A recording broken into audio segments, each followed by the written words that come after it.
একটা মাত্র হাদিস আমি আপনাদের সাথে শেয়ার করতে চাই। আমার খুব পছন্দের একটা হাদিস।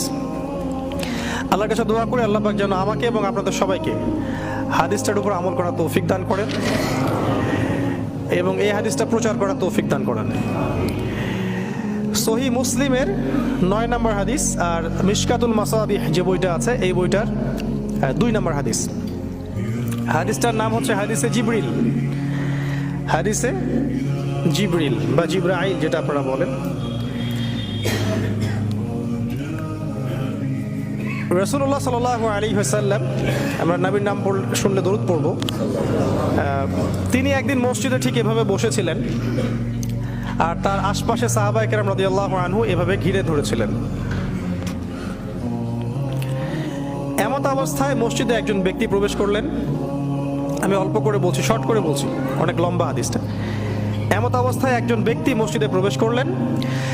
প্রবেশ করে একদম নবী সাল্লাল্লাহু আলাইহি ওয়াসাল্লামের হাঁটুর সাথে হাঁটু লাগিয়ে দিয়ে বসলেন। তাহলে কিভাবে বসলেন? তাশাহুদ আত্তাহিয়াতুর সময় আমরা যেমন করে বসি ঠিক এইভাবে বসলেন, নবী সাল্লাল্লাহু আলাইহি ওয়াসাল্লামের হাঁটুর সাথে হাঁটু লাগিয়ে দিয়ে, এবং নিজের 2 হাত আল্লাহ রাসূলের 2 উরুর উপরে রাখলেন। টিচার আর উস্তাদের বসার আদবটা বুঝতে পারছেন? অবশ্য উনি বসে বলেন নাই রাসূল সাল্লাল্লাহু আলাইহি ওয়াসাল্লাম একটু তাকান, একটা ছবি তুলি, উনি এটা বলেননি। উনি গিয়ে বসলেন। আপনি গেলে কি করতেন? হুজুর একটু তাকান, আপনার ফোন নাম্বারটা একটু দেন হুজুর। এবার তাকে প্রশ্ন করছেন, ওই ব্যক্তি রাসূলুল্লাহ সাল্লাল্লাহু আলাইহি ওয়াসাল্লামকে প্রশ্ন করছেন, ইয়া মুহাম্মদ, বলছেন ইয়া মুহাম্মদ, হে মুহাম্মদ সাল্লাল্লাহু আলাইহি ওয়াসাল্লাম, আখবিরনি আনিল ইসলাম, আখবিরনি আনিল ইসলাম, আমাকে ইসলাম সম্পর্কে বলুন। জানতে এসেছেন, ইসলাম সম্পর্কে বলুন। আর যে ব্যক্তি আসলেন তার চুলগুলো ছিল খুবই কালো, ঘন কালো চুল, ঠিক আছে, কুচকুচে কালো, আর জামাটা ছিল খুব সাদা, ধবধবে সাদা। মানে সফর করে আসলে যে একটা চিহ্ন থাকে, এরকম কোনো চিহ্নই তার মধ্যে নাই। মনে হলো আকাশ থেকে টুক করে পড়ছে এরকম। খুবই সুদর্শন, খুবই সুদর্শন দেখতে।